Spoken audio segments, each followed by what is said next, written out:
What happens on Fox News in the U.S. affects the entire world. And the Murdock media empire spans that world, as our viewers in the UK and Australia know all too well. In Australia, the former Prime Minister Malcolm Turnbull ripped into Rupert Murdock at a recent parliamentary proceeding. It is quite rare to hear someone of Turnbull's stature speaking out so bluntly against the Murdocks. So I wanted to find out why and what he wants all of you to know. Watch. The Murdock media empire has enormous political power. It is the most potent political force in Australia. It does not operate as a conventional news or journalistic operation any longer. Its influence in the United States, in Britain, in all of the countries where it is to be found is now utterly partisan. It is more like a political party, but the only members are the Murdocks. And as you know, it has driven populist right-wing agendas, denying climate change, supporting extremism on the right of politics, of populist politics, to the extent, most irresponsibly of all, you might think, supporting the proposition that Joe Biden had in fact stolen the election and was not legitimately elected president. And that, of course, was directly connected to the sacking, the assault, a violent assault on the United States Capitol, a shocking event and one of the darkest days in America's political history. You, Mr. Turnbull, seem more disturbed by the attack on the U.S. Capitol than a lot of people here in the United States. A lot of conservatives are trying to deny what happened and pretend it wasn't that bad. But I appreciate that you saw it for what it was.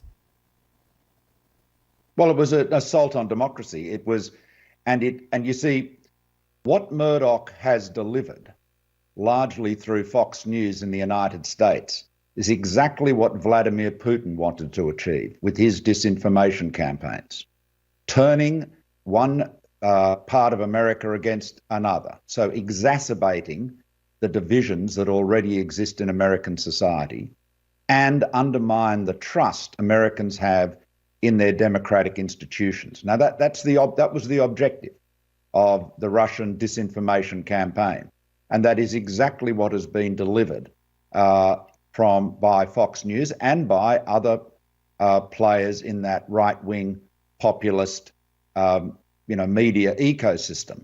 And it is, in effect, what they have created is a market for crazy.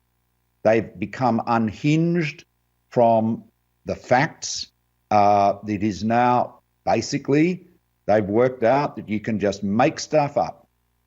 Everyone talks about and complains about social media, but what is being done by curated media, mainstream media, including and in particular Fox News, has done enormous damage to the United States. I mean, the question you have to ask yourself is America a more divided country than it was before, thanks to Murdoch's influence? The answer must be yes. Do Americans have less faith in their electoral institutions and their legitimate institutions of government as a result of Murdoch? Yes. Now, that is a terrible outcome. That is a terrible outcome. You said Murdoch's created a market for crazy. I've never heard anyone say it quite like that before. A market for crazy. And if this clip is re-aired on Fox News, they'll say, you're insulting all of Trump's supporters. You're insulting all of conservative America. And they would say that's going to harm your cause. Have you thought about what the right way or what the most effective ways are to combat the so-called market for crazy? Look, when somebody tells lies and spreads misinformation and you call them out, you are calling out the liar, not the people that have been taken in by the lies. They're the victims, right? So, Murdoch has to take responsibility for what he has done. Politicians take responsibility. They come up for election every few years. The power that has exerted by Murdoch, and in such a partisan way. I mean, look, I've been involved in the media business most of my life, since the mid-'70s, early 70s, in fact. And, I grew up with newspapers that some of them leant more to the left, others more to the right, but they basically reported the news straight. And on election day, they would say, vote for this party or vote for that party. Fair enough. What you now have with Murdoch, and you see it with Fox News, so Americans don't need, an Australian to tell them this, but what you see now is just undiluted propaganda. Fox CEO Lachlan Murdock has relocated near you. He's relocated to Sydney or thereabouts. And so I wonder why you think that is, and whether the two of you should get together and try to hash this out. Well, look, I've known Lachlan Murdock for many years, and I've spoken to him and his father about, in fact, I know pretty much all the family. I've spoken to both of them about these issues in the past. Mm-hmm. I would say that Lachlan is more right-wing than his father, more extreme, and I think the bottom line is they enjoy the power. A lot of people assume that people are attracted to power simply for the purpose of doing something. That's a very generous assumption.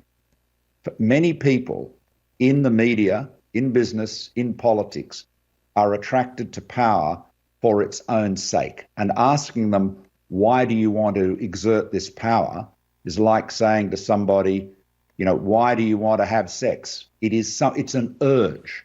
It is so the power, the influence, that is what turns them on.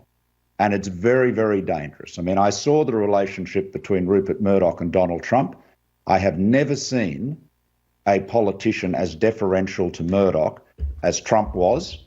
And it was clearly a very symbiotic relationship. Murdoch knew very well, I know this, he knew very well what Trump's shortcomings were. He didn't think he was qualified to be president, but once he thought he could make him president and have that influence over him, but to what end, he did so. And so you ended up, again, where did you end? You ended with an assault on the Congress.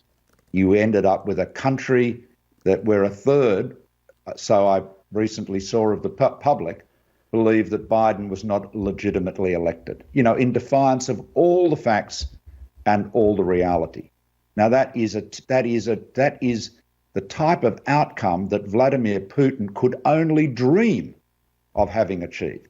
But it was done by Rupert Murdoch and Lachlan and their organisation, and they are not held to account at all, but they should be. And speaking of the Murdocks, the family divide is starker than ever. Lachlan's younger brother, James, who left the family business in disgust, signed an open letter this week defending democracy, defending voting rights. Meanwhile, Lachlan defended Tucker Carlson and dismissed the ADL's call to action after Carlson invoked the racist white replacement theory. A tale of two brothers, and who will be in charge in the future.